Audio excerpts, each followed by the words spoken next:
sëñ bi tur bi nan la. Mathieu. Mathieu Faye. Mathieu Faye yow dafa mel ni yaa jël ndam li tey. waaw loolu la yàlla dogal. léegi ndam bi lu muy def ci yow. bon benn déjà présent kontaan parce que yombul woon ñëpp xam nañu nekk si 400 mètres daw le commencement ba fin c'était vraiment dur mais grâce à Dieu je suis arrivé. seen waajtaay nu metti na.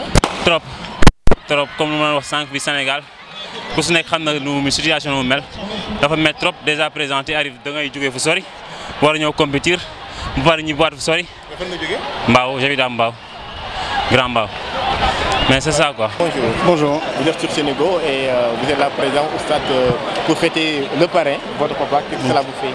Eh ben, je suis très ému par le témoignage du peuple sénégalais à l'encontre de cet homme exceptionnel qui a tout donné pour le sport. Et je suis heureux de participer à cet événement. Et je souhaite remercier les autorités et la Fédération sénégalaise d'athlétisme de faire ce grand hommage au président Lamine Diack et nos participations à un meeting qu'il a su introduire il y a des années de cela quand il était à la Fédération. Et je pense que la Fédération est en train de faire un très bon boulot pour continuer cette œuvre et je souhaite qu'elle soit pérenne. Vous serez l'accompagnant? Tout à fait. Moi, je suis toujours un des sponsors de ce meeting depuis 12 ans. Et je continue à le faire volontiers, même s'il n'est plus à l'IAF. Vous chercherez aussi d'autres sponsors qui vont les aider? Tout à fait, tout à fait. Ce meeting doit être pérenne. Juste que ça doit être quelque chose à la mémoire des grands dirigeants de l'athlétisme, comme Papa Gallo Thiam, comme Habib Thiam, comme tant d'autres qui ont tout donné au sport. Et je pense que leur présence aujourd'hui, avec le président Lamine Diack, témoigne de ça. Quand vous voyez Habib Thiam là présent avec sa femme. Tout à fait, je vous dis que voir le président Habib Thiam, voir le président Lamine Diack, tous ensemble, cette génération, c'est à nous les jeunes maintenant de porter le flambeau et de faire que ce qu'ils ont fait pour le sport soit quelque chose de pérenne. Vous prenez le témoin? Eh ben, j'en suis témoin et je le ferai, Inch'Allah. Merci beaucoup. J'en prie. La tâche était difficile. Ah, ils ont mis la barre très haut. Moi, je suis pas un champion.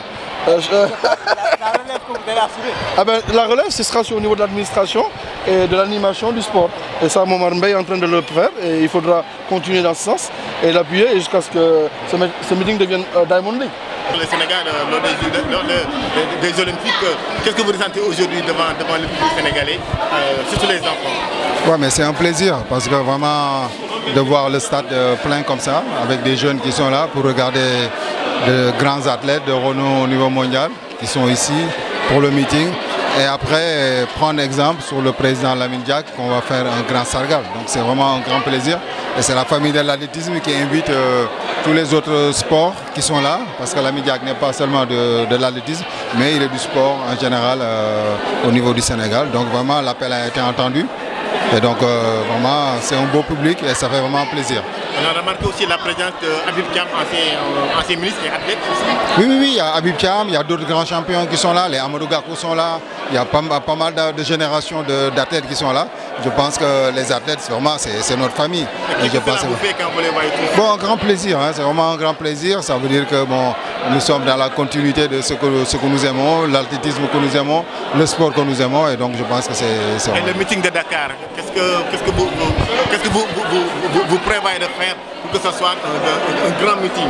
Mais déjà, c'est un grand meeting. C'est un grand meeting que nous organisons actuellement, parce que c'est le World Challenge.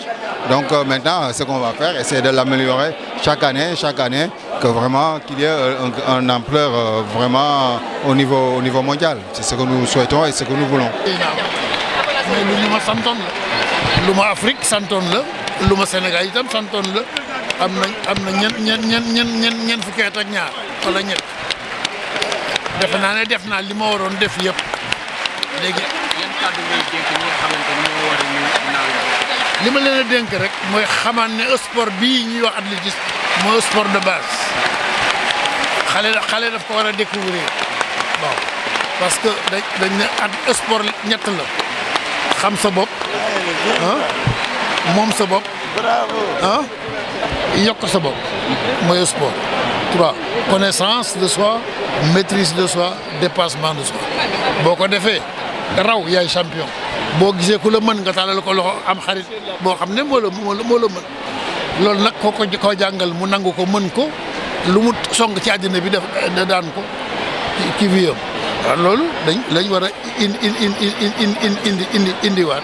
indi ko ci école yi parce que amatul ci école indi ko ci nawetaan bi parce que ñun rek ñooy réew moo xam ne quartier bu nekk ak village bu nekk am na équipe